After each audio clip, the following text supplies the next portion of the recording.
There's just certain things in life that you really don't want to run out of. Case in point, man, this really sucks.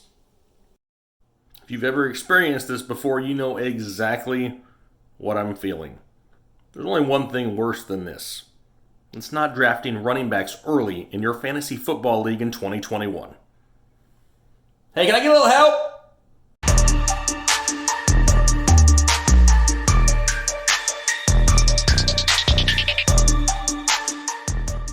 What is going on, Headliner Nation? Jake, Fantasy Headliners. Hopefully everybody's doing well out there today. We're going to be talking about the running back position. Now, if you followed this channel for any length of time, you know that year after year after year, we're always preaching taking running backs early in drafts. And honestly, I don't see 2021 being much different, but instead of just telling you our philosophy, I kind of want to give you a little bit of the reason as to why we think that. Now, if you follow the NFL pretty closely, you already know, right? It's turning in to a running back by committee league all over the place. There's very few workhorse running backs left in the NFL, and because of that, they go super early in your fantasy football drafts. Now, you already know that, right? But let's take a look at maybe what 2021 is going to look like and why it may even be more important here this year for you to grab your running backs early. Just a quick reminder before we get into this video, our fantasy football draft guide here for 2021 is available for pre-order right now on our website, thefantasyheadliners.com, for only $14.99. The price is about to be jacked up, so make sure you get it before that happens. Wanted to make sure I threw that in there real quick here. But now, let's talk about some running backs and maybe where we may be able to get some of these guys and maybe where they're going to be leaving. What are we going to have to choose from here in 2021? All right, so this is where we're going to start. This is the top 24 running backs in a half PPR scoring format as of right now between the consensus rankers on fantasypros.com. Now, why am I using this list? Well, you've played fantasy football on different platforms. You realize different platforms have players ranked in different areas. Draft rankings are all over the place. So the best way just to kind of get a feel for where things may be in a few months, right? It's still super early. I just go to the consensus rankings, kind of see what the feel of the overall industry is and go from there. Now, we're not going to go deep diving into individual players, but we're going to paint a picture that may really want you to focus on running backs here in 2021. So the top 24, we'll run through them here real quick. Christian McCaffrey, no surprise, right? Back healthy, number one. Dalvin Cook continues to go crazy. Saquon Barkley back and healthy. Alvin Kamara, what's he like without Drew Brees? Derrick Henry, huge volume, followed by Jonathan Taylor at number 6. A little bit of a surprise. He's super high right now. Nick Chubb, Aaron Jones, Zeke Elliott, and Austin Eckler round out the top 10. Followed by second-year running back Cam Akers. A lot of people love Cam Akers this year. Antonio Gibson, Joe Mixon, Miles Sanders, DeAndre Swift, J.K. Dobbins. Followed by James Robinson, CEH, who is a good value as of right now. Josh Jacobs falling after the addition of Kenyon Drake. Chris Carson, David Montgomery, Melvin Gordon, all by his lonesome now in Denver for the most part, right? Followed by Kareem Hunt and Myles Gaskin. So as of right now, these are the top 24 ranked running backs in half PPR formats. Now, we've said this for years, right? It's all about touches. You cannot score fantasy points. I don't care what league you're in. You can't score them if you're not touching the football on an offensive player. So we need touches. We need volume, right? Well, let's kind of take a look at where these guys stack up on a per game touch basis. And we'll break it down into 4 groups here, right? 20 plus touches a game, 18, 16, or 15 or less. Now, we really want to focus on those guys at 20 plus, right? But come on, let's be realistic. Everybody wants those guys for the most part, right? Christian McCaffrey, Dalvin Cook, Derrick Henry, Joe Mixon. Kind of a name that a lot of people do not like after what happened in 2020, which I understand. However, the volume, right, as of right now, will be there. James Robinson, another guy. I may be off the James Robinson bandwagon this year, and we'll tell you why here in a later video. Josh Jacobs, another guy, could see some volume. 18 plus touches. Now, Saquon Barkley really hurt by injuries. So, I mean, if you go back early in his career, he'd probably be up towards that 20 touch a game. But coming off last season, how is he going to be in this offense? I didn't want to bump him up in there just off of speculation. Kept him right there at 18 plus. Alvin Kamara, Zeke Elliott, David Montgomery, and Myles Gaskin is a little bit of a surprise, right? When he was healthy in Miami, he was definitely used on a weekly basis, dropping down to 16 plus touches. Got Nick Chubb, Aaron Jones, Jonathan Taylor, Melvin Gordon, Austin Eckler, and CEH. Guy was pretty disappointing for a lot of people last year, right? Everybody expected, top 10 numbers. Didn't quite happen there in Kansas City. But then you also see a few names in there that really rely on efficiency, right? Like Nick Chubb and Aaron Jones, two guys who are always going to be inside the top 12, but they don't need huge 20-plus touch weeks every single week in order to get you those points, which is something great because then you don't have to really rely on that volume as much. However, finding those guys, it's pretty tough. 15 or less touches. Cam Akers, the beginning of the season really hurt Cam Akers. Antonio Gibson, Miles Sanders continues to be misused in Philadelphia, but it's the Eagles, and as of late, I mean, they're even talking about a quarterback competition and not Jalen Hurts. What are we going to, Joe Flacco? Come on, give me a break. Miles Sanders needs more touches. J.K. Dobbins, he should be getting more. Chris Carson, Kareem Hunt, and DeAndre Swift here round out the 15 or less touch category, but things are different, right? This isn't 2020 anymore, thank God. This is going to be a different year, different scenarios, different rosters, right? These guys are going to have a little bit more to compete with. So let's go ahead now and see, what may change in 2021. Now, under the 20-plus category, James Robinson, I mentioned him a little bit earlier. I don't want to say that Carlos Hyde is going to be a thing in Jacksonville. I'm not saying Carlos Hyde is a top 24 running back. I'm not at all. However, there is chemistry, there is a past between Carlos Hyde and now head coach Urban Meyer. Carlos Hyde played college football at Ohio State. Who was his coach?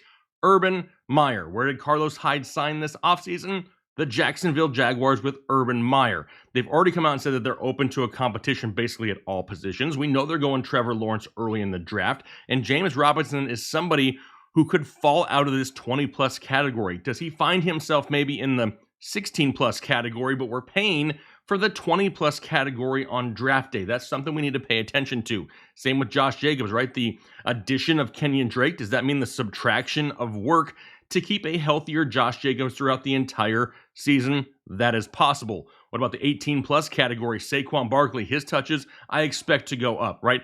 This is definitely a guy you need to get the ball in his hands 20-plus times a week. And with a healthy Saquon Barkley, I expect it to happen now. He's got some weapons on the outside to pull the defenders outside the box and hopefully open up more holes for him. Zeke Elliott, another guy right here in the 18-plus touch range, and this is a guy who's definitely going to go up, right? Dak Prescott returns, his offensive line returns. Don't forget, at one point last year, he basically lost his entire all-pro offensive line and his MVP caliber-worthy quarterback in Dak Prescott. That matters, and now a lot of people are hating on Zeke. I expect a huge bounce back here for him this year, and I expect him to climb back up into that 20-plus touch category. But as of right now, he's sitting right there, 18-plus touches or so a game.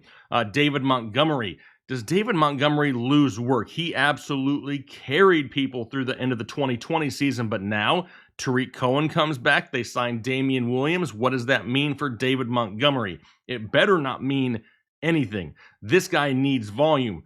But do we really want to put it past Matt Nagy and the Chicago Bears offense to not do something stupid in this backfield? No, we will not do that. The 16-plus touch category, Nick Chubb, one of these guys who's efficient, right? We talked about him and Aaron Jones. Wouldn't be surprised if this number is even a little bit higher. He was verging right there about 17 touches a game, but it kind of hurt him when he got hurt earlier in the season. Jonathan Taylor.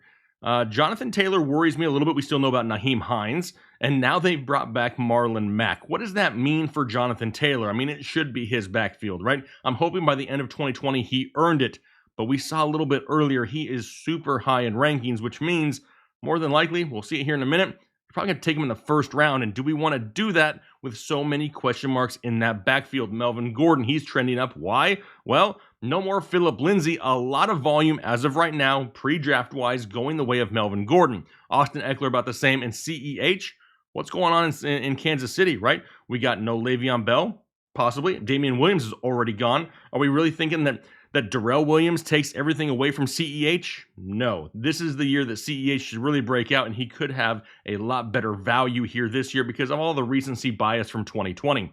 Under the 15 or less category, we got Cam Akers. He should be trending up, right? We got Darrell Henderson still in town, but no more Malcolm Brown. We really saw Cam Akers get that volume late. Hopefully he can continue it. J.K. Dobbins also trending up. Mark Ingram no longer there in Baltimore, just Gus Edwards and J.K. Dobbins. J.K. Dobbins, the better option, the more electric option.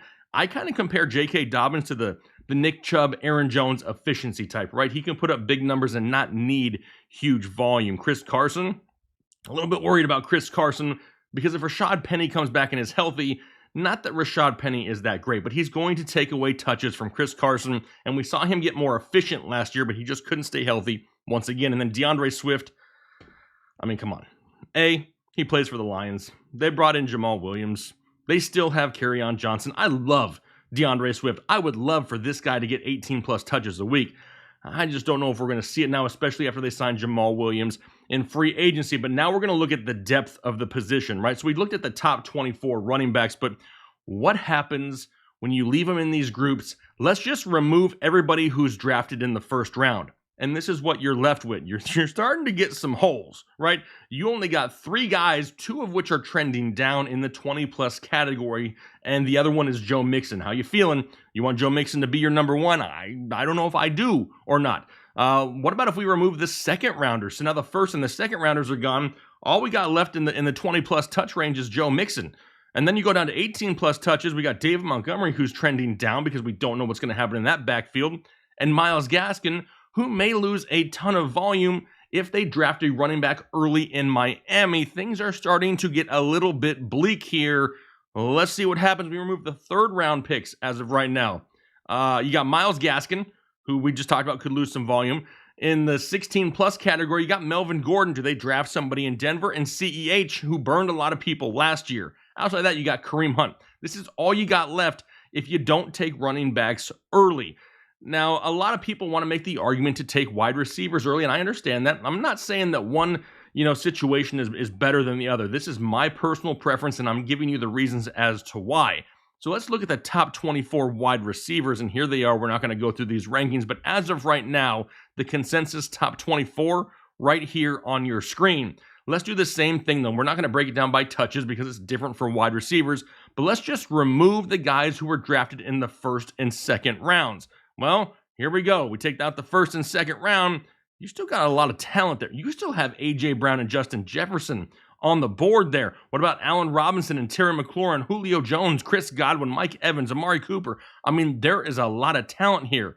So you remove the first 2 rounds. Say you go running back. This is what you could have the choice of at wide receiver. I think I would be fine with that. Let me lock up those guys getting those touches early and go wide receiver later. But maybe you're saying, Jake, yeah, they're all going to go in the third round, though, because a lot of people want to take 2 running backs early. Okay, let's take the guys out of the third round. So this is what you could get as of right now in the 4th round. Now, I do expect Godwin to no longer be there by the time this, happens later in August. But you got Terry McLaurin, Amari Cooper, Robert Woods, DJ Moore, Kenny Golladay, Adam Thielen, CeeDee Lamb, Deontay Johnson, Cooper Kupp, T. Higgins. Options, right? That's the great thing about the wide receiver position is there is so much depth. You can almost go 48 deep at the wide receiver position and have somebody you're going to start easily on a weekly basis in there, at least as a solid flex, if nothing else. You can see how much wide receiver talent is there. That isn't there after the first 3 rounds are removed from the running back position. I get it that every single year people are going to come back with the argument that, hey, Jake, listen, I'm just going to draft heavy wide receiver early because running backs always get hurt. I hear that a lot. It's football. Any player can always get hurt. But, I'm just going to go wide receiver. I want to go wide receiver early. I'll get my running backs late. I'll just stream them. I'll pick that one guy up off the waiver. I'll get this year's James Robinson. Cool. That's going to happen every year, right? Every year there's going to be somebody who gets hurt. There's huge waiver wire ads, but how do you know you're going to get that person? What week is that going to happen? Are you willing to risk your entire fantasy season before it even starts? Me, personally, no. I'm locking up the touches. I'm getting those carries early so that I know on a weekly basis I can put out at least 2 solid running backs that are going to get me in the ballpark of 40 touches a week. That's a solid floor for my fantasy team. I will then go heavy wide receiver and take up some of these guys who are still on the board while other people are scrambling for running backs. I'm sitting back fat and happy, super stoked about a solid roster that I have right now. So I wanted to make sure that I painted this picture for you because I say this a lot in a lot of videos, how I'm running back early, quarterback late. I don't really want early wide receivers. This is exactly why. The depth of the position is snowballing quickly, right? I mean, it's running out because so many teams are going to committees. That's why I will continue in the first and second round of drafts to try and go running back heavy. Now, you don't ever want to reach, right? We want that right value. If there's nobody on the board that's worth it, you don't reach for somebody if there's a better value there on the board. But it's definitely something to pay attention to. And as we get a little bit further into draft season, we're going to break this stuff down even more. But wanted to make sure that I kind of threw this out there for you guys to kind of take a look inside my brain. This is kind of why we have the reasoning that we do. But I want to know your feedback. Maybe you are a heavy wide receiver person. That's cool. We're allowed to disagree. There is not one way just to win fantasy football, right? You can do it a bunch of different ways. This is just the way that I have found success with in my own personal life. But I want to know what you guys think down below in the comment section. Do you like heavy wide receivers?